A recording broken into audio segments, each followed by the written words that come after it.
commencer, j'espère que ce ne sera pas décompté sur mon temps de parole, je voudrais vous remercier, Jean-Yves, de m'avoir invité de façon surprise. Les plaisirs surprises sont redoublés. Et je voudrais remercier Alexandre de m'avoir accepté comme première partie. Aujourd'hui, je vais vous parler de l'amitié, d'un thème qui n'est pas forcément philosophique, qui n'est pas de prime abord philosophique. J'étais le week-end dernier avec un ami très cher, je lui apporte mon petit bouquin, j'en étais très fier, évidemment. Et il me dit « Ah, encore un bouquin ?» Bon, d'accord. « Ah, sur l'amitié, pourquoi faire ? Pourquoi faire ?» me dit-il. « Réfléchis 2 minutes, Cyril. » Il continue, il dit « Réfléchis 2 minutes, ressaisis-toi. L'amitié est partout dans nos vies, mais sûrement pas dans les théories. L'amitié, je la rencontre au travail. J'ai des collègues qui sont devenus des amis. Certains sont devenus plutôt des ennemis. J'ai des amis que je me suis fait comme coéquipiers, comme partenaires dans des clubs. Je me suis fait des amis en politique, dans les associations. Qu'ai-je besoin de réfléchir à ce que c'est que l'amitié ? De plus, l'amitié, l'essentiel, c'est qu'elle soit là quand j'en ai besoin. Notamment quand j'ai une peine grave, un deuil par exemple, je me tourne vers mes amis. Mais aussi, l'important, j'ai besoin de mes amis, pas d'une philosophie d'amitié, quand je suis dans la joie. Une joie que je ne partage pas avec mes amis, est-ce vraiment une joie ? Alors évidemment, comme c'est mon ami, j'ai considéré tout ce qu'il m'a dit avec beaucoup de bienveillance. C'est d'ailleurs une définition, un des traits de caractéristiques aristotéliciens de l'amitié, beaucoup de bienveillance. Et j'ai commencé à réfléchir avec lui. C'est vrai, l'amitié n'est pas un thème philosophique, ne devrait pas être un thème philosophique, d'abord parce que c'est un fait, ce n'est pas une valeur, ce n'est pas un principe. Quel serait le sens même d'une obligation d'être ami ? Est-ce qu'on peut me dire, voilà, comme dans une règle kantienne, tu ne dois pas voler, tu ne dois pas tuer, tu dois être ami ? C'est ridicule quasiment. C'est une affaire individuelle, je suis ami ou je ne suis pas ami. C'est une affaire de préférence, vraiment inscrite dans ma personnalité. Voilà. Il se trouve que j'ai des amis, mais ce n'est pas une valeur, ce n'est pas quelque chose qui surplombe la réalité. Et la deuxième raison très forte pour laquelle une philosophie de l'amitié ou des philosophies de l'amitié n'est pas forcément nécessaire, c'est qu'apparemment, il y a une véritable unanimité sur l'amitié, que ce soit parmi les artistes, que ce soit parmi les intellectuels ou que ce soit parmi les philosophes. Quel est le philosophe, le penseur, qui ne loue pas l'amitié, qui n'en fasse pas l'éloge, qui n'ait pas besoin lui-même à titre personnel de l'amitié ? Alors, je me suis dit finalement que j'avais perdu mon temps, c'était un long travail, et que je n'aurais pas dû faire une philosophie d'amitié. Et puis, mon naturel philosophe est revenu, et je me suis dit non, il y a des raisons très précises pour lesquelles il ne suffit pas de vivre l'amitié, mais il faut réfléchir à l'amitié. Il ne suffit pas de l'avoir dans sa vie, il faut l'avoir aussi comme théorie, il faut l'avoir aussi à l'esprit, pas seulement au cœur, mais à l'esprit. La première des raisons, c'est qu'en fait, sous l'apparence de l'unanimité des philosophes, l'amitié c'est bien, l'amitié c'est plaisant, on a tous besoin d'amis. En fait, il y a de très grands débats sur l'amitié. Il y a de profonds désaccords sur l'amitié. Le premier d'entre eux, c'est de savoir, mais finalement, qu'est-ce que c'est qu'un véritable ami ? Qu'est-ce que c'est qu'un véritable ami ? Est-ce qu'un ami désintéressé, c'est un ami ? Oui, mais une amitié désintéressée, est-ce que ça a même un sens ? Il faut bien que je trouve un intérêt, même au sens large, à avoir des amis. Et est-ce qu'une amitié intéressée même peut subsister ? En gros, pour reprendre là, cette fois-ci des concepts massivement philosophiques, bon, mon ami, c'est mon partenaire ou c'est mon double ? Est-ce que c'est mon associé en affaires ou est-ce que c'est mon alter ego ? C'est un clivage philosophique très important et qui engage la nature même de ce que c'est que l'amitié. Est-ce que c'est un contrat implicite ? Ce sont les termes d'un philosophe mineur qui s'appelle Voltaire. Ou est-ce que c'est une fusion des deux personnalités ? Et on a tous à l'esprit cette magnifique phrase de Montaigne où il considère que lui et la Boétie sont un seul et même être en deux individus. Donc c'est une des premières raisons, si on veut comprendre ce que c'est qu'un véritable ami, on doit en passer par une réflexion sur la nature même de l'amitié. Et c'est ça la création de la philosophie, c'est réfléchir sur l'essence de ce qu'on vit, l'essence de ce qu'on voit. Et la deuxième raison pour laquelle il me semble absolument indispensable, par-delà les débats, de faire une philosophie de l'amitié, c'est que c'est une question qui est existentielle, banale, ordinaire, triviale, on la rencontre tous les jours, je ne vais pas refaire ma liste, et c'est précisément pour ça. C'est précisément pour ça que c'est une véritable question philosophique. Il ne faut pas voir la philosophie comme une espèce d'abstraction qui disserte sur quel est le régime parfait, Dieu existe-t-il, la morale est-elle possible, mais c'est aussi destiné à résoudre nos débats précis. Donc, il y a des philosophies de l'amitié, non pas parce que certains avaient du temps à perdre à écrire des livres sur l'amitié, mais parce qu'il y a un véritable besoin de résoudre les difficultés que nous affrontons. Dans un instant, je discuterai deux grands débats et je prendrai position sur deux grands débats classiques, mais contemporains aussi, sur l'amitié. Mais je voudrais évoquer, je le fais très rapidement dans le bouquin que Jean-Yves Grisi m'a fait l'amitié de présenter. Je voudrais vous montrer à quel point ce sont des questions à la fois triviales avec des enjeux philosophiques considérables. Tout d'abord, cette question banale auquel un film a été consacré, qui s'appelle « Quand Harry rencontre Sally », qui pose une question qui me prête aussi à sourire. Mais l'amitié entre les hommes et les femmes est-elle possible ? Et plus largement, faut-il considérer que la frontière entre sexualité, amour et amitié est une espèce de frontière étanche, j'aurais dit dans d'autres cadres internationalement reconnus, sur lesquels l'accord se fait, ou est-ce qu'on ne peut pas avoir des difficultés ? Pourtant, au sein du couple même, qu'il soit homosexuel, hétérosexuel, certaines dimensions sont puissamment érotiques, puissamment corporelles, et d'autres reposent sur l'amitié. Pour reprendre une expression de Comte Sponville qui a eu la gentillesse de préfacer ce bouquin, il me dit « faire l'amour avec son meilleur ami ». Mais finalement, pourquoi pas ? Pourquoi pas ? Ces frontières ne sont pas forcément étanches et en tout cas peuvent être remises en cause assez puissamment.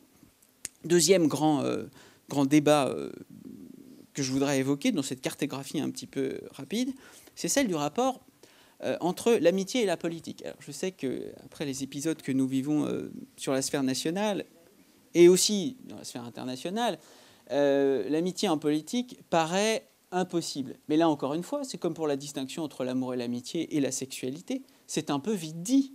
C'est un peu vite dit. Il n'existe pas d'autres valeurs dans le débat politique, d'autres ciments que l'unité de conviction, la fidélité, la loyauté, qui sont perpétuellement opposés à ce que nous voyons ou ce que nous croyons voir en termes de trahison, en termes de divergence idéologique. Pourquoi cette présence de valeurs profondément amicales dans une sphère dont on a un petit peu rapidement considéré qu'elle excluait nécessairement la politique ? Et j'irai même plus loin en essayant de vous appâter, il est des penseurs. Et je ne suis pas loin de partager leur opinion, qui pensent que l'amitié, la communauté qu'on crée avec ses amis et qu'on dissout avec ses amis, peut être tout simplement la matrice, le modèle de la communauté politique en son entier. La maxime serait « dis-moi quel ami tu es, je te dirai quel citoyen tu es ». Voici donc pour ces différents débats. À chaque fois, vous voyez que l'enjeu est vraiment très fort, puisqu'il ne s'agit rien de moins, quand on parle de l'amour entre hommes et femmes, ou entre partenaires sexuels, de la place du corps dans notre vie, par opposition ou par complément avec l'esprit. Dans l'amitié politique, il ne s'agit rien moins de cette, j'allais dire, foutue question de la cité parfaite. Qu'est-ce qui doit nous servir de modèle pour faire une cité parfaite, ou du moins un peu moins injuste que celle dans lesquelles nous vivons ? Est-ce des valeurs amicales, ou sont-ce des valeurs qui sont plutôt celles du contrat et des affaires ? Alors, il me reste un petit peu de temps, je compte sur Jean-Yves pour m'interrompre quand j'aurai dépassé, et j'entre dans le détail, dans deux débats qui sont profondément corrélés et qui, à mon avis, illustrent très profondément pourquoi nous avons besoin de nos amis et pourquoi nous avons besoin de philosopher sur nos amitiés, pourquoi nous avons besoin de transformer nos rapports amicaux à la lumière de ce que, ensemble, ou seuls, mais ensemble, nous pouvons raisonner sur l'amitié. Je les énonce très simplement. L'amitié est-elle possible ? Une véritable amitié est-elle possible ? J'irai même plus loin, une amitié authentique est-elle possible ? Et le deuxième débat que je présenterai et dans lequel je prendrai, je crois, assez fermement position, c'est l'idée selon laquelle l'amitié, c'est avant tout un des petits plaisirs de l'existence. Eh bien, pour moi, c'est plus qu'un des petits plaisirs de l'existence. Ça n'est pas non plus un des grands principes de la vie humaine, mais c'est une dimension absolument indépassable, pas indispensable, on n'a pas besoin d'amis, mais on est profondément amicaux. Alors, pour ce qui est du premier débat, une amitié authentique est-elle parfaite? Premier étage de la fusée, nous rencontrons tous la question. Nous avons besoin d'amis pour nous consoler, pour nous conforter, pour partager nos joies, nos peines. Très bien, ce point est très établi. Et pourtant, perpétuellement, nous nous demandons, sans doute dans des périodes de déception, essentiellement, de déception, nous nous demandons si nous pourrons jamais rencontrer des amis véritables. Entre moi et mes amis s'intercalent très souvent, dans les périodes de mauvais temps, des différences, même des divergences, voire même s'intercalent entre eux et moi des aspirations existentielles qui nous rendent en fait amis de façon très tendue et qui peuvent nous amener à la rupture.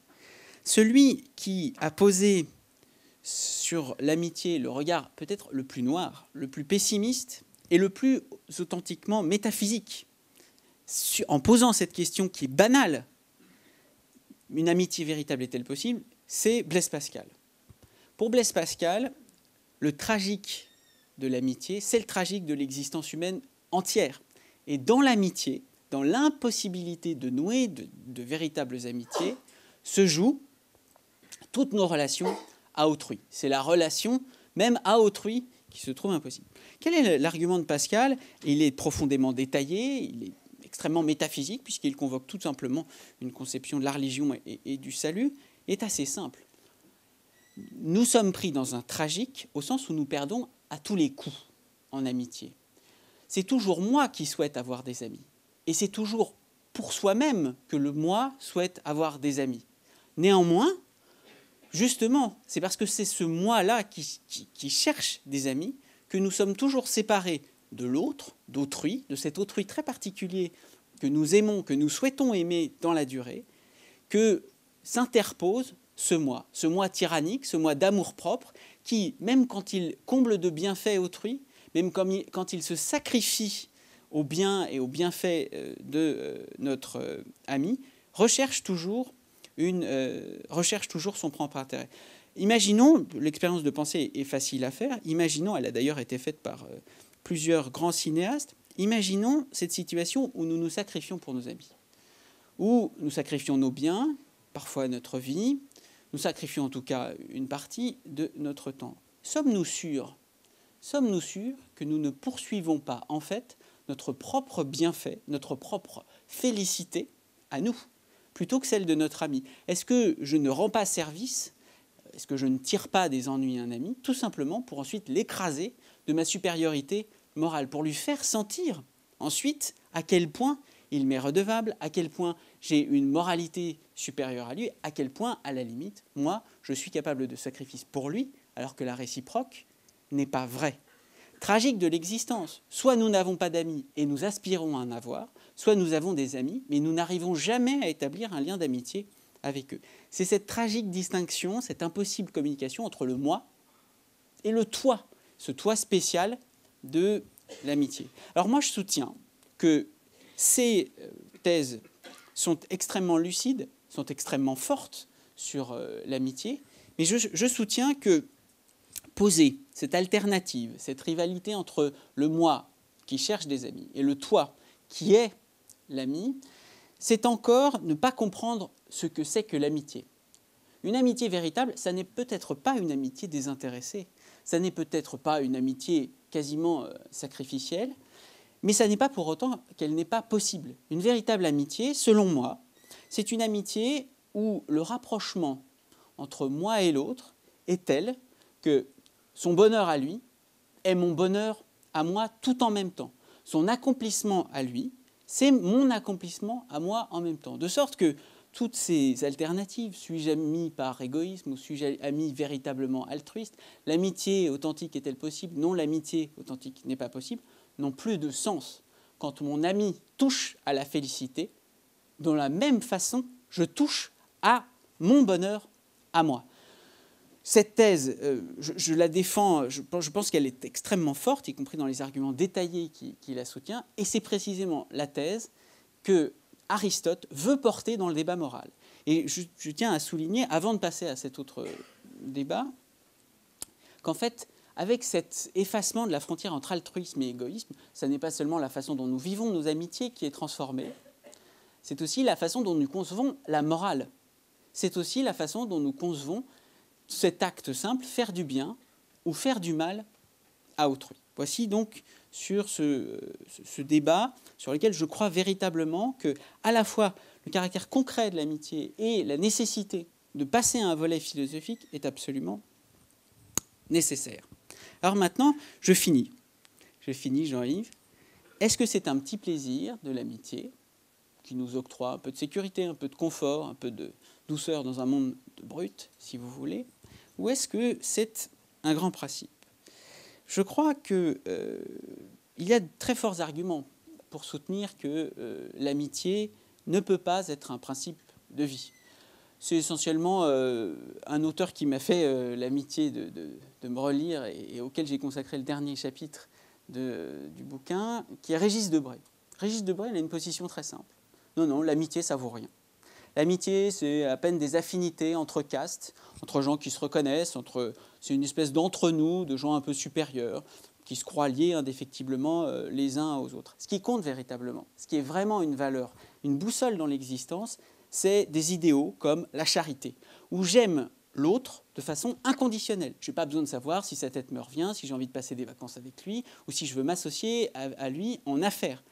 J'aime l'autre, je fais son bien de façon inconditionnelle. Ce peut être quelqu'un dont je réprouve la vie, ça peut être quelqu'un dont les qualités personnelles ou la personnalité est incompatible avec la mienne, mais voilà un principe. Voilà un principe qui me permet de m'orienter dans l'existence. Et Debray, loin de défendre l'idée de charité, introduit la notion qui lui sert en fait à réduire, à balayer l'amitié comme idéal de vie. C'est celle de fraternité, qui n'appelle pas l'amour du prochain au nom de Dieu, mais qui fait comprendre à quel point nous sommes liés dans une communauté par des liens qui ne sont pas familiaux, par des liens qui ne sont pas d'intérêt, par des liens qui ne sont pas rationnellement descriptibles, mais qui excèdent très largement notre vie privée.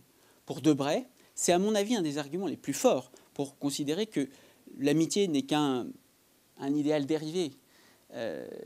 La fraternité, c'est ça qui doit diriger notre existence collective dans les petits groupes dont nous faisons partie, la famille, l'entreprise. J'attends avec impatience d'entendre des propos sur la joie au travail, parce qu'à mon avis, la coopération avec des collègues, quand elle est réussie, en est.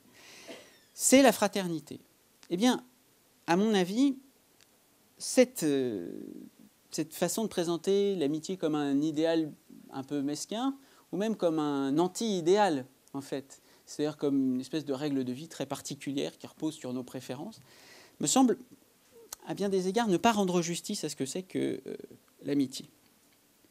Dans l'amitié très forte que je peux nouer, en effet, se joue, pour moi-même, une révélation de mes caractéristiques.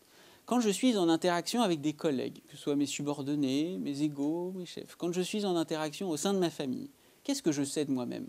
Je sais de moi-même les rôles qu'on attend de moi, les fonctions qu'on attend de moi de remplir. Est-ce que je connais ma personnalité ? Dans cette sphère où beaucoup d'enjeux se neutralisent, beaucoup d'enjeux sociaux, beaucoup d'enjeux économiques, beaucoup d'enjeux politiques se neutralisent, celle de la bienveillance amicale, là, je peux, d'une façon approchée, jamais complète, jamais authentique, comprendre qui je suis.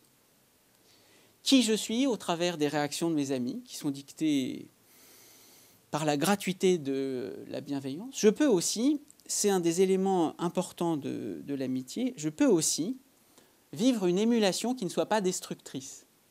Dans les amis que j'apprécie, qu'ils soient hommes, qu'ils soient femmes, qu'ils soient plus âgés, moins âgés que moi, je trouve aussi, par instant, ou même dans des personnes toute ma vie, des modèles, façon de se comporter, façon d'affronter les problèmes. Je n'hésite pas à le dire aussi, dans la relation philosophique de maître à disciple, il y a un phénomène d'imitation et d'amitié authentique en même temps. Et le dernier point, qui me semble très fort, pour montrer que, certes, l'amitié n'est pas forcément un principe directeur de toutes nos existences, qu'il n'y a pas de sens à déclarer « vous avez l'obligation d'être amis », il y a cette idée selon laquelle, à deux, à trois, dans ces groupes un peu particuliers que sont ceux des amis, se joue rien moins que notre perfectionnement personnel. Au contact de nos amis, au contact des révélations de nos qualités et de nos défauts, qui sont très prononcés, nous pouvons identifier les points sur lesquels nous souhaiterions ressembler à nos amis, ou les points sur lesquels nous souhaiterions améliorer la façon dont nous nous comportons avec autrui. Un peu comme si, dans cette suspension des relations sociales, on trouvait un espèce de laboratoire des relations avec autrui, dans la façon de s'améliorer graduellement, peut-être parfois limitativement, soi-même. Donc voilà ce que je souhaitais vous dire concernant les philosophies de l'amitié. Je le répète, à mon sens, nous avons à peu près autant besoin de méditer l'amitié que nous avons besoin de la vivre. Merci beaucoup à vous de votre attention.